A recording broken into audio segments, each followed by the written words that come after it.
Жұмыстағы немесе өміріңіздегі өнімділікті арттырғыңыз келетін болса, не істейміз? Ең бірінші жасау керек болған нәрсе, жұмыс жасайтын пространствоңызды тәртіпке келтіріп алыңыз, және десе жұмыс барысында қажетті болатын құрал жабдығыңызды қасыңызға алып алыңыз. Өйткені бұл нәрсе сізді жұмыс барысында ойыңызды бөлінуден, жұмыстың тоқтап қалуынан не істейді, сақтайды. Ал одан кейінгі сесе, мысалға таңертең мен бір кеңседе жұмыс жасайтын болсам, кеңсеге барғанда немесе өзімнің бандай бір жұмыс орнына барған кезінде ең бірінші жасауым керек болған нәрсе не? Бұл ақпаратты алу, және бүгінгі жұмысымның тізімін жазып шығу. Бүгін жасайтын жұмысым тізімінде қанша жұмыс бар? 10, 15, 3, 2, 1. Солардың барлығын тізімдеп шығу. Ал одан кейінгі сесе, менің өзімнің өнімділік сағаттарым бар. Мысалға ол таңертең сағат 9 мен 11-дің арасы, немесе 11 мен 1-дің арасы, немесе 3 мен 4-дің арасы, немесе 11 мен 2-ның арасы деген секілді. Яғни мен осы бір уақытты өзім үшін анықтап алуым қажет. Және десе, менің бүгінгі күнімде ең бірінші аяқтау керек болған, ең маңызды болған жұмысты бағанағы тізімнің ішінен таңдап алуым қажет. Яғни бірінші дәрежелі болған жұмыс. Бұл жұмыс бітпей, маған ұйықтауға болмайды. Бұл жұмыс бітпей, мен бұл жұмыстан кетуіме болмайды. Сол жұмысты тауып, сол уақытқа қою. Бізде өкінішке орай қалай істейміз? Біз жұмысқа келеміз, жұмысқа келгеннен кейін, мысалға кәсіпкер болсын, маман болсын, ол ең бірінші жасайтын жұмыстары әсері аз, және десе энергиясы да аз кететін жұмыстарды, яғни жеңіл оңай жұмыстардан жасап бастайды. Ол түске дейін, түскі уақытта адам не істейді? Тамақтанады. Тамақтанғаннан кейін бұл заңдылық, адамның ұйқысы келеді, кішкене шаршаған түсінеді. Ал маңызды, энергияны көп талап ететін жұмыстарды не істейміз? Кейінге қалдырамыз. Міне осылай біздің өмірімізде прокрастинация басталады екен. Сол себепті не істеуіміз керек?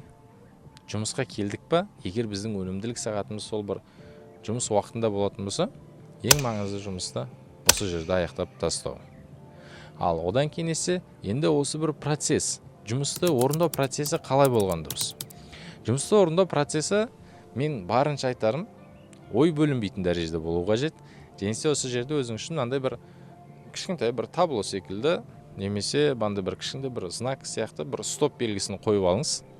Яғни ол сіз маңызды бір жұмысты жасап жатқан кезіңізде жұмыс столыңызға қоясыз, әріптестеріңіз келеді, әлгі стопты көрген кезінде артқа қайтып кетеді.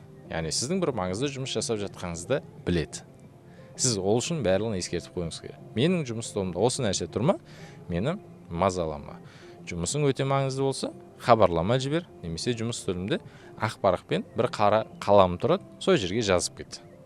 Мен бандай жұмысым аяқталғаннан кейін, жұмыс жасау уақытым аяқталғаннан кейін, мен сенімен міндетті түрде сөйлесем деген секілді. Ал одан кейінгі сесе помодоро әдісін қолдану, яғни 25-те 5 әдісі. Бұл әдісті қолданатын кезімізде, егер біздің 25 минутымыз мысалға отырып жұмыс істеу болатын болса, 5 минутымыз ол тұрып жүрумен болуы қажет. Ал егер 25 минут бойы біз бандай тұрып жүріп физикалық қозғалыстармен жұмыс жасайтын болса, ол кезде 5 минутымыз соның терісінен отыруменен, демалуменен болуы шарт. Ал одан кейін осы помодороны жасап жатқан кезімізде бізде үнемі бандай бір маңызды жұмыстар есімізге түсе береді. Не істейміз? Әлгі жасап жатқан жұмысымызды тоқтатамыз, басқа жұмысты аламыз, телефонмен қоңыраумен жұмыс болып кетеді деген секілді. Осындай нәрселерді болдырмау үшін міндетті түрде қасыңызға ақ парақ, қара қаламыңызды қойып қойыңыз. Не үшін? Помодорода бір жұмысты аяқтау керек. Сіз маңызды жұмыс жасап жатсыз. И сол кезде одан да бір маңыздырек жұмыс есіңізге түскен кезде, оны жасауға көшпеймізді, параққа жазып қоямыз. Бұдан кейінгі жасау керек болған жұмысым осы деген сияқты да. Бұл нәрсе не үшін қажет? Біз жұмыста өнімділігімізді жоғалтпау үшін, бастаған ісімізді аяқтап үйрену үшін қажет.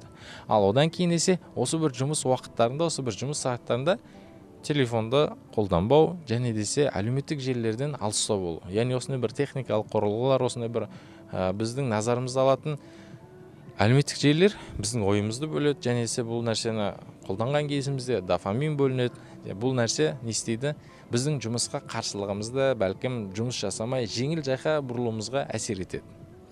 Міне сол себепті біз жұмыс жасайды екенбіз, осы нәрселерді тізімдеп алуымыз қажет. Енді бір қайта қарап шықсақ, не істеу керек екен? Ең бірінші тізімдерді тізу, бүгінгі жасалынатын жұмыстарды көру, одан кейін жұмыстардың ішінде ең маңыздыларын анықтау, яғни приоритетке қою, ал одан кейін есе біз не істеу, помодоро әдісімен жасау. Помодоро әдісі басталған кезде мүмкіндік болатын болса, бағана айтқанымыздай стоп белгісін қойып қою. Стоп белгісін немесе помодоро үшін бандай бір таймерлер бар, домалақ, бізде Каспиде бар, Каспи дүкенінің ішінде. Соны қойып қою и мамандарға хабар беріп қою. Егер осы нәрсе тұрған болса, мен мазалама, ойымды бөлме деген сияқты. Ал одан кейін есе помодоромен жұмыс жасап жатқан кезімізде маңызды жұмыстар, одан да маңыздырек жұмыстар, одан да қажетті жұмыстар еске түсетін болса, бірден оған көшпей, бәлкім сол жұмысты параққа жазып қою. Ал одан кейін помодородағы демалыстарды сапалы өткізу. Және десе, түніміздегі ұйқымызды сапалы өткізуіміз қажет. Өйткені жұмыстың сапасы демалыстың сапасынан әсер алады.